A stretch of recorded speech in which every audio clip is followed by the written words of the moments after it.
It's the most studied artifact ever. Damn. Like particle physicists, nuclear engineers, they all studied it, and some of them, some believe in it, some don't believe in it, but they all agree on one thing. No one knows how they did it. The Shroud of Turin is one of the most mysterious artifacts in human history.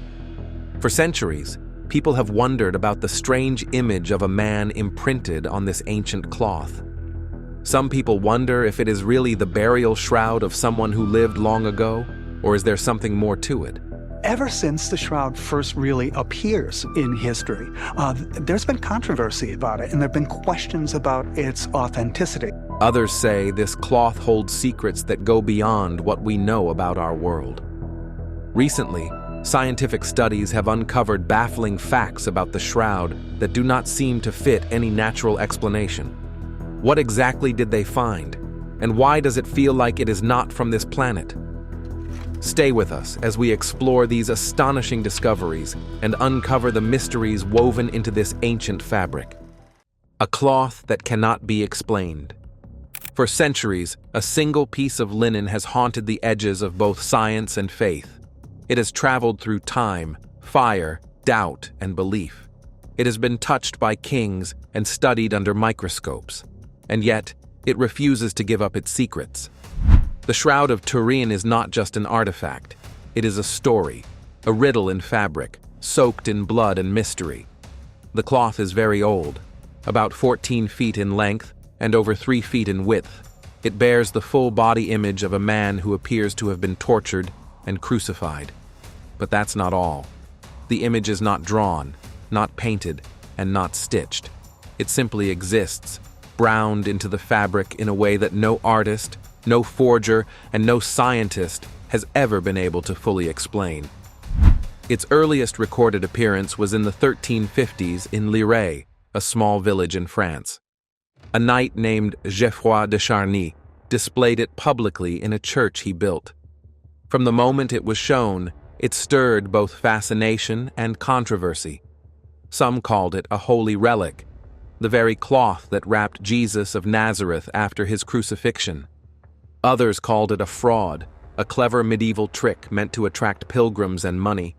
Even bishops were divided, some condemning it, others kneeling before it in awe. But the shroud did not vanish into a dusty church archive. It kept moving.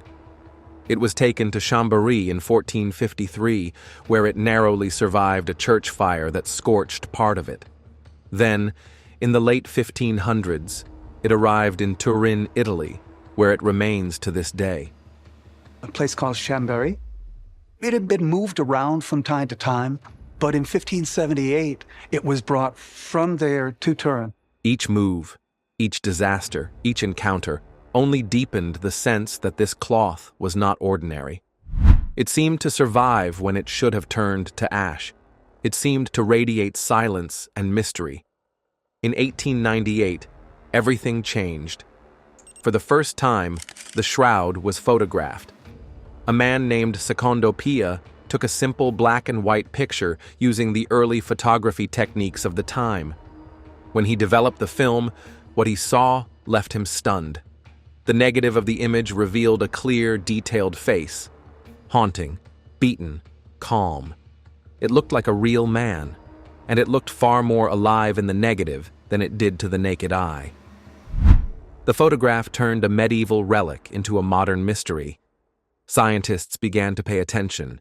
Historians leaned in closer. Believers and skeptics alike realized that this was no ordinary cloth. Somehow, the image on the shroud behaved like a photographic negative long before photography was even invented. Every effort to explain the image has raised more questions than answers. Bloodstains line the cloth at the forehead, wrists, side, feet, and back, matching the wounds described in the crucifixion of Christ. Forensic scientists took samples from different parts of the cloth, most notably from the wrists, the feet, the side, and the forehead. These weren't random stains. They followed the wounds described in ancient Roman crucifixions. But as the blood was tested, more mysteries began to emerge. The blood on the shroud was identified as type AB. The blood told its own story. It's a rare blood type, found in only about 4% of the global population. It also happens to be the same blood type found on another mysterious relic, the Sudarium of Oviedo, a cloth believed to have covered the face of Jesus after death. Jesus dies at around 3 p.m. on the cross. He's hanging there, he's dead. That is when they wrap his face with the Sudarium. It remains on his face until they bring the body in the tomb where it is taken off and Jesus is wrapped with the shroud. Though separated by over 2,000 kilometers, both relics carry the same blood type, same pattern of wounds, and even similar DNA markers. Then came the question of whether the blood was real or painted. Under ultraviolet light, the stains glowed in a way only real blood does. Chemical tests confirmed the presence of hemoglobin, bilirubin, and albumin, all components of blood that can't be faked. The presence of bilirubin was especially telling. This chemical floods the bloodstream under extreme stress and trauma, like torture or crucifixion. That small detail could never have been known by a medieval forger. In fact, even modern artists couldn't replicate it convincingly. Fragments of DNA were found in the blood samples. That alone was not surprising. But when scientists analyzed those tiny strands, they encountered a puzzle. The DNA showed traces from multiple ethnic groups like Jewish, Druze, Berber, Indian, and even Chinese. This suggested one of two things. Either the cloth had traveled an unimaginable distance over centuries, picking up bits of genetic material from hundreds of hands and lands, or the person whose blood stained the shroud was not like any one group, not from one place, but somehow linked to many. Some researchers dismissed it as contamination. Others pointed out that the shroud had not been handled by many people over the centuries. In fact, it had been kept sealed away for long periods, especially during its earliest years. So now the story grows larger than history, religion, and explanation. Because the more science digs into the shroud, the stranger the facts become. The science that changed everything.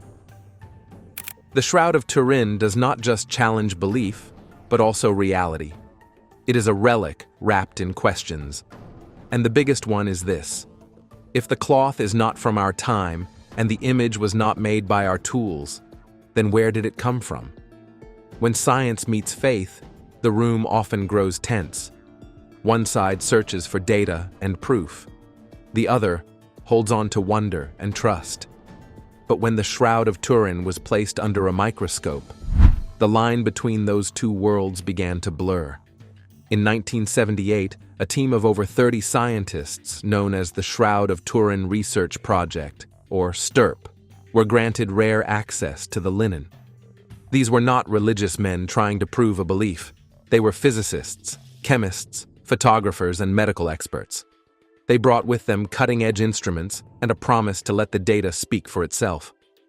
For 5 full days, they tested, scanned, photographed, and examined the shroud from every angle.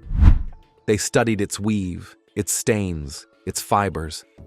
When they packed up their equipment and went home, they carried with them over 100,000 hours of research, and when they released their findings, the world leaned in.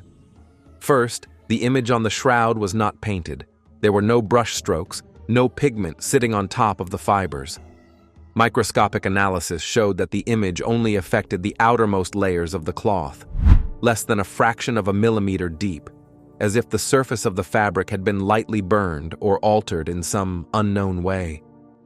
More puzzling still, there was no directionality to the image, no left to right, no up or down. It was not applied with a hand or a tool. The body image was made of subtle changes in the cellulose structure of the linen fibers, something that no artist, no matter how skilled, could replicate. And then came the 3D tests. A man named John Jackson, a physicist on the team, used a device called a VP8 image analyzer. This machine was designed to read brightness levels in photographs and translate them into 3-dimensional reliefs. Normal photographs failed the test. But when he ran the shroud's image through it, a clear 3D form emerged. It was not flat. It was not random. The image carried accurate distance information, almost like a topographical map. How could a medieval forger create an image that behaves like a three-dimensional scan centuries before computers or even the idea of imaging depth existed? But perhaps the most bizarre discovery was this. The body image was not found beneath the bloodstains. The blood was laid down first. The image came later. In other words, whatever process created the image did not disrupt the blood. It formed around it, as if the image came into being after the body had already bled onto the cloth. That simple detail turned everything upside down, because it meant that the image was not caused by the contact of a body with the fabric. It was not the result of pressure, sweat, or decomposition. It was something else entirely, something that left no traces of decay or movement, something that acted with precision and left behind only a perfect, ghost-like imprint. By the time Stirp released their full report, they made one bold and honest conclusion. The image on the shroud was not the product of any known artistic or scientific method. It could not be replicated. It could not be explained. All they could say was this: the image was real. And it was formed by a process that remains unknown to this day. That silence in their conclusion was louder than any proof. Because when scientists run out of answers, we are left staring into the dark. And that is exactly what the Shroud of Turin does.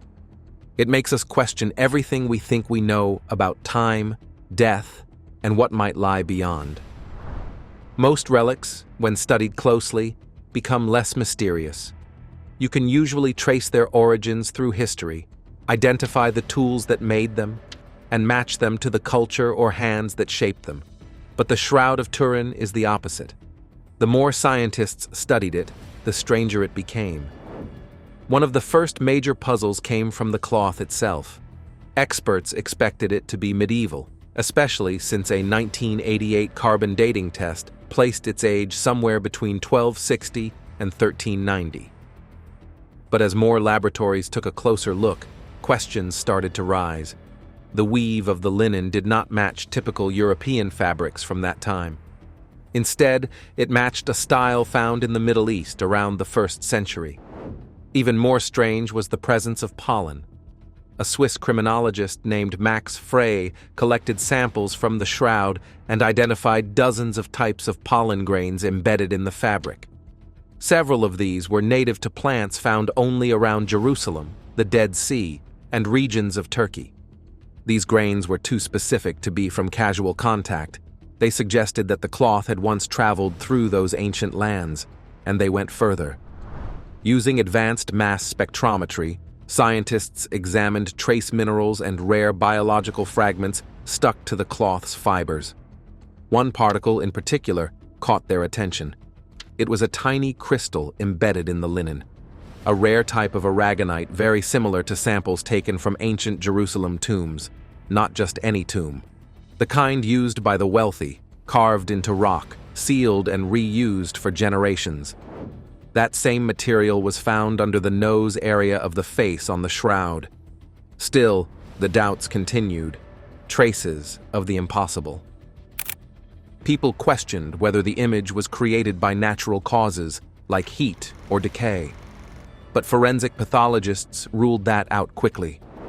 A decaying body leaves behind clear stains, oils, and fluids. This image showed none of that. There were no signs of rotting flesh or movement. The figure looked peaceful, frozen in time.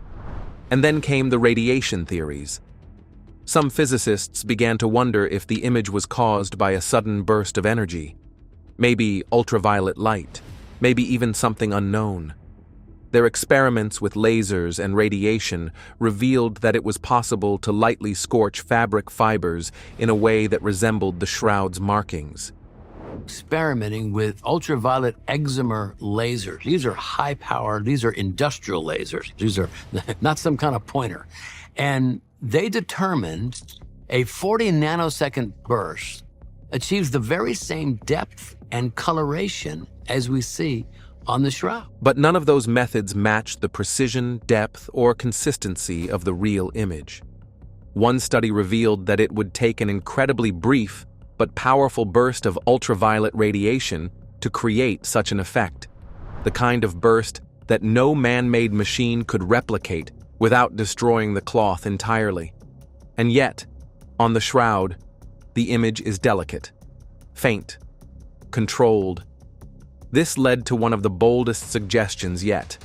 What if the image was created by a moment of transformation, a release of energy, not from a machine, but from a body?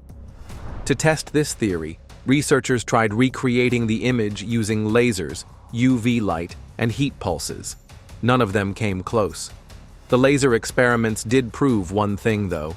Only an extremely brief and powerful burst of ultraviolet radiation could come close to replicating the shallow, precise marks seen on the shroud. But there was a problem. No known UV source could do this without damaging the cloth, and certainly not any technology available in the first century or even today. The energy required to make that image would have had to be immense, but also completely controlled. That kind of precision isn't just rare, it's impossible by all current standards. Some scientists wondered if it was a form of radiation not yet fully understood. Maybe something we haven't discovered. Maybe something we can't. But to others, it sounded eerily familiar, because in certain religious traditions, there is an event described in almost those exact terms.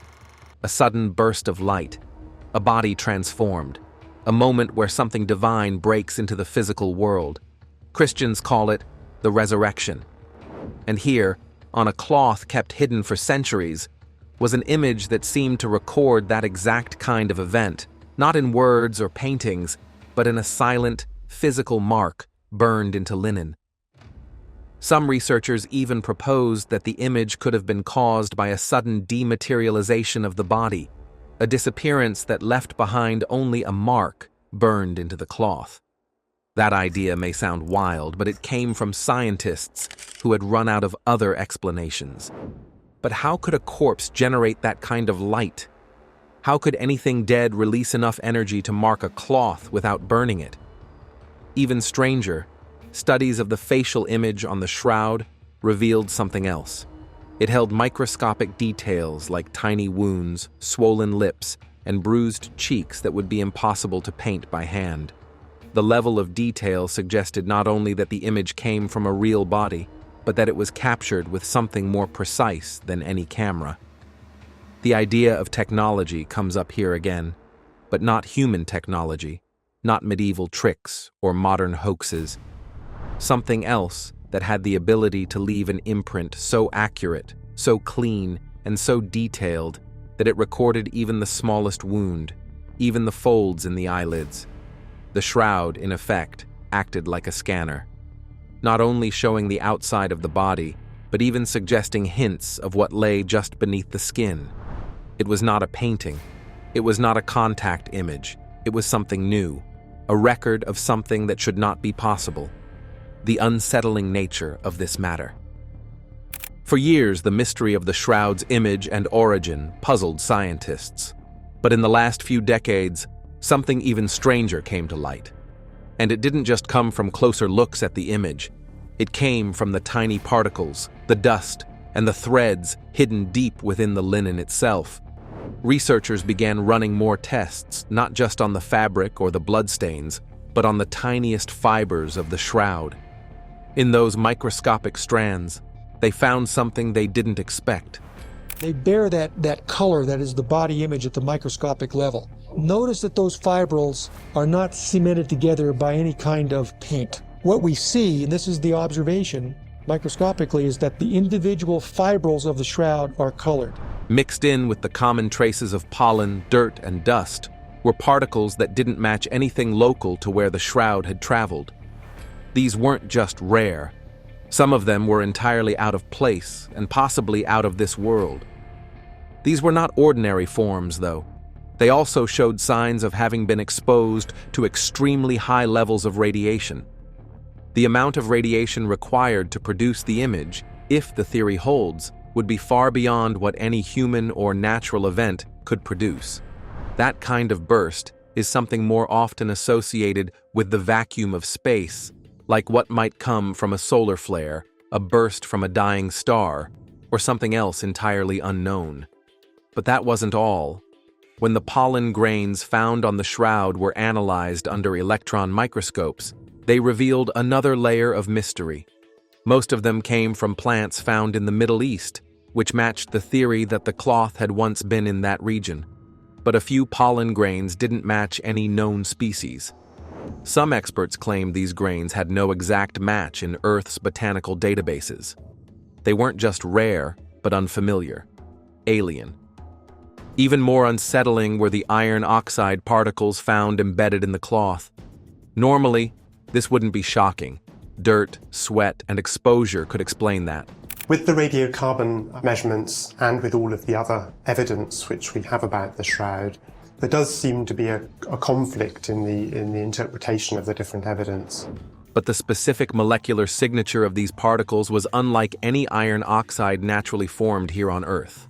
The crystalline structure suggested they were formed in zero gravity, a condition impossible on this planet.